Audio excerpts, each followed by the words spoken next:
नमस्ते दोस्तों। गुरुवार के दिन व्रत रखने से कुंडली से पितृदोष समाप्त हो जाता है। गुरुवार के व्रत रखने से अगर आपके कुंडली में अल्पायु यानी कम उम्र का योग है तो वो भी खत्म हो जाता है। गुरुवार के दिन श्री हरि विष्णु जी का व्रत रखने से भाग्य के सभी द्वार खुल जाते हैं। विष्णु जी की कृपा आप पर हमेशा बनी रहती है। धन धान्य हमेशा बना रहता है। दोस्तों, गुरुवार का व्रत पूर्ण विधि विधान से अगर किया जाए तो जीवन में सुख समृद्धि बनी रहती है। इस वीडियो में हम जानेंगे कि कब से शुरू करें गुरुवार का व्रत, कितने गुरुवार व्रत रखना शुभ, गुरुवार व्रत की पूजा विधि क्या है, इसके बाद गुरुवार व्रत कथा भी है। और हाँ दोस्तों, अगर जानकारी अच्छी लगे तो वीडियो को लाइक करें और चैनल को सब्सक्राइब करना ना भूलें। कब से शुरू करें गुरुवार का व्रत? ज्योतिषियों के अनुसार गुरुवार व्रत की शुरुआत पौष मास को छोड़कर किसी भी मास के शुक्ल पक्ष के पहले बृहस्पतिवार के दिन से व्रत करना शुभ माना जाता है। कितने गुरुवार व्रत रखना शुभ? भगवान विष्णु और बृहस्पति देव की कृपा पाने के लिए लगातार 16 गुरुवार का व्रत रखना चाहिए और 17वें गुरुवार को व्रत का उद्यापन करना चाहिए। इसके अलावा गुरुवार का व्रत 1, 3, 5, 7 और 9 साल या फिर आजीवन भी रख सकते हैं। गुरुवार व्रत की पूजा विधि। गुरुवार के दिन सूर्योदय से पहले उठकर सभी कामों से निवृत्त होकर स्नान करके पीले रंग के वस्त्र धारण कर लें। भगवान विष्णु का ध्यान रखते हुए व्रत का संकल्प लें।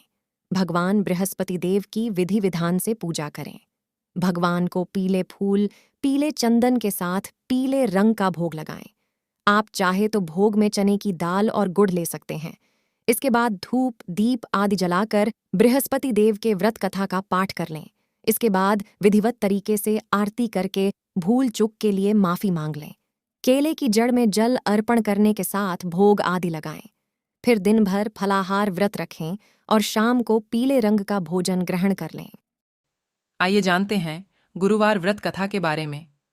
कथा के अनुसार प्राचीन काल की बात है। किसी राज्य में एक बड़ा प्रतापी और दानी राजा राज करता था। वह हर गुरुवार को व्रत रखकर दीन दुखियों की मदद करके पुण्य प्राप्त करता था। परंतु ये बात उसकी रानी को अच्छी नहीं लगती थी। वह न तो व्रत करती थी और न ही दान पुण्य में विश्वास रखती थी। इतना ही नहीं, वह राजा को भी ऐसा करने से मना करती थी। एक समय की बात है, राजा शिकार खेलने के लिए वन गए। घर पर रानी और दासी थीं। उसी समय गुरु बृहस्पति देव साधु का रूप धारण कर राजा के दरवाजे पर भिक्षा मांगने आए। साधु ने जब रानी से भिक्षा मांगी तो वह कहने लगी, हे साधु महाराज, मैं इस दान और पुण्य से तंग आ गई हूं। आप कोई ऐसा उपाय बताएं जिससे कि। इतना सुनकर बृहस्पति देव ने कहा, हे देवी, तुम बड़ी विचित्र हो। संतान और धन से कोई दुखी होता है। अगर अधिक धन है तो इसे शुभ कार्यों में लगाओ। कुंवारी कन्याओं का विवाह कराओ।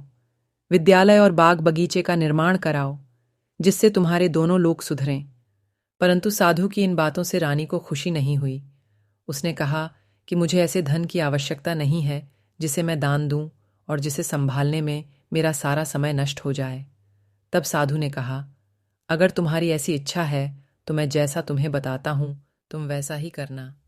गुरुवार के दिन तुम घर को गोबर से लीपना, अपने बालों को पीली मिट्टी से धोना, राजा से हजामत बनाने को कहना, भोजन में मांस मदिरा का प्रयोग करना, कपड़े धोबी के यहाँ धुलने देना।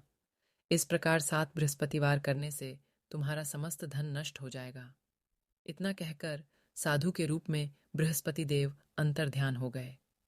साधु के अनुसार कही बातों को पूरा करते हुए रानी को केवल 3 बृहस्पतिवार ही बीते थे कि उसकी समस्त धन संपत्ति नष्ट हो गई। भोजन के लिए राजा का परिवार तरसने लगा। तब एक दिन राजा ने रानी से बोला कि हे रानी, तुम यहीं रहो, मैं दूसरे देश को जाता हूँ, क्योंकि यहाँ पर सभी लोग मुझे जानते हैं, इसलिए मैं कोई छोटा कार्य नहीं कर सकता। ऐसा कहकर राजा दूसरे देश चला गया। वहां वह जंगल से लकड़ी काट कर लाता और शहर में बेचता। इस तरह वह अपना जीवन व्यतीत करने लगा। इधर राजा के परदेश जाते ही रानी और दासी दुखी रहने लगी। एक बार जब रानी और दासी को 7 दिन तक बिना भोजन के रहना पड़ा तो रानी ने अपनी दासी से कहा, हे दासी, पास ही के नगर में मेरी बहन रहती है। वह बड़ी धनवान है। तू उसके पास जा और कुछ ले आ, ताकि थोड़ी बहुत गुजर बसर हो जाए। दासी रानी की बहन के पास गई। उस दिन गुरुवार था और रानी की बहन उस समय बृहस्पतिवार व्रत की कथा सुन रही थी। दासी ने रानी की बहन को अपनी रानी का संदेश दिया, लेकिन रानी की बड़ी बहन ने कोई उत्तर नहीं दिया। जब दासी को रानी की बहन से कोई उत्तर नहीं मिला तो वह बहुत दुखी हुई और उसे क्रोध भी आया। दासी ने वापस आकर रानी को सारी बात बता दी। ये सुनकर रानी ने अपने भाग्य को कोसा। उधर रानी की बहन ने सोचा कि मेरी बहन की दासी आई थी, परंतु मैं उससे नहीं बोली, इससे वह बहुत दुखी हुई होगी। कथा सुनकर और पूजा समाप्त करके वह अपनी बहन के घर आई और कहने लगी, हे बहन, मैं बृहस्पतिवार का व्रत कर रही थी।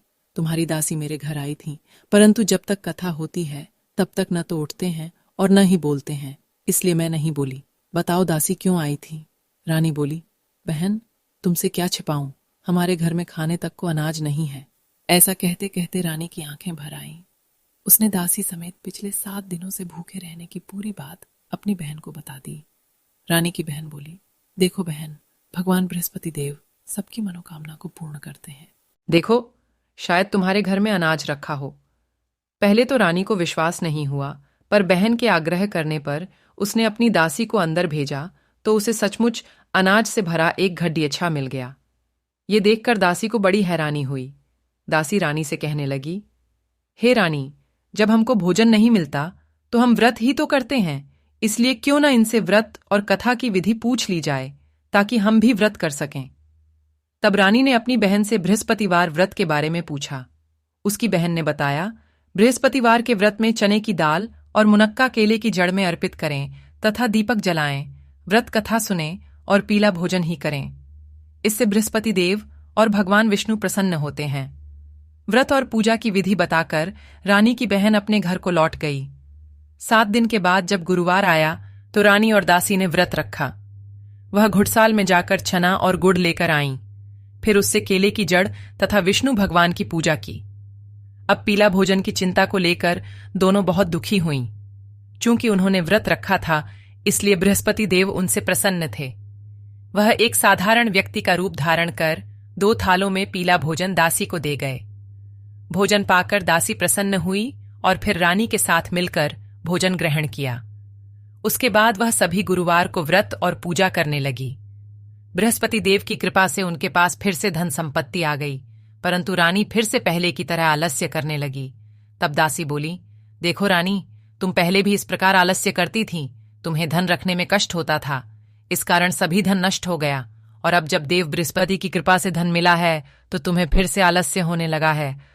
रानी को समझाते हुए दासी कहती है कि बड़ी मुसीबतों के बाद हमने ये धन पाया है, इसलिए हमें दान पुण्य करना चाहिए, भूखों को भोजन कराना चाहिए और धन को शुभ कार्यों में खर्च करना चाहिए। इससे तुम्हारे कुल का यश बढ़ेगा, स्वर्ग की प्राप्ति होगी और पितृ प्रसन्न होंगे। दासी की बात मानकर रानी अपना धन शुभ कार्यों में खर्च करने लगी। इससे पूरे नगर में उसका यश बढ़ने लगा। बृहस्पतिवार व्रत कथा के बाद श्रद्धा के साथ आरती की जानी चाहिए।